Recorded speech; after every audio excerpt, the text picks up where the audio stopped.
আমরা দেখি তারা সবাই 3 দিন পর ওই সুড়ঙ্গে আবার গিয়েছে। তখন লিজে বলে তারা তো এখন পর্যন্ত আসলো না।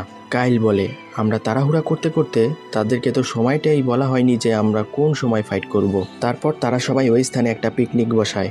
লিজে বলে তাদের আসতে অনেক সময় লাগবে, ততক্ষণে আমরা এখানে বসে চা খেয়ে নেই। তারপর তারা ওই ডনজনের মধ্যে বসেই চা বিস্কুট খেতে শুরু করে। তখন কাইল লিজেকে জিজ্ঞেস করে তুমি আমাকে আগে এটা বলো, তুমি কি কোনো প্ল্যান বানিয়েছো? লিজে বলে হ্যাঁ অবশ্যই বানিয়েছি।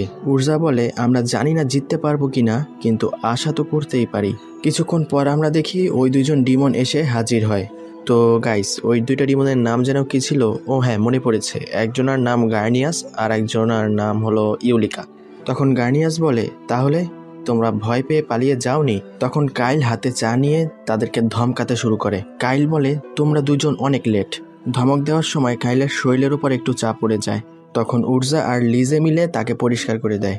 এরপর সিলদোনিয়া বলে আমি এটা দেখে অবাক হচ্ছি যে তুমি ডিমনদের সাথে ফাইটের আগে চা খাচ্ছিলে। তখন ওই ডিমনরাও তাদের দিকে ভ্যাত ভ্যাত করে তাকিয়ে থাকে। থ্যারন বলে কেন, তোমাকে কি কেউ চা খেতে নিষেধ করেছে? সিলদোনিয়া বলে আমি এজন্য বলছি যে ফাইট তাকে করতে হবে, আমাকে নয়। তখন ইউলিকা বলে এই ফাইট তো তোমরাই করতে চেয়েছিলে, আর এখন আমাদের টিটকারি মারছো? তারা কথার মাধ্যমে ঝগড়া শুরু করে। এরপর তারা মুখোমুখি হয়। কাইল বলে এখন আমি প্রস্তুত। Visit this channel for full video.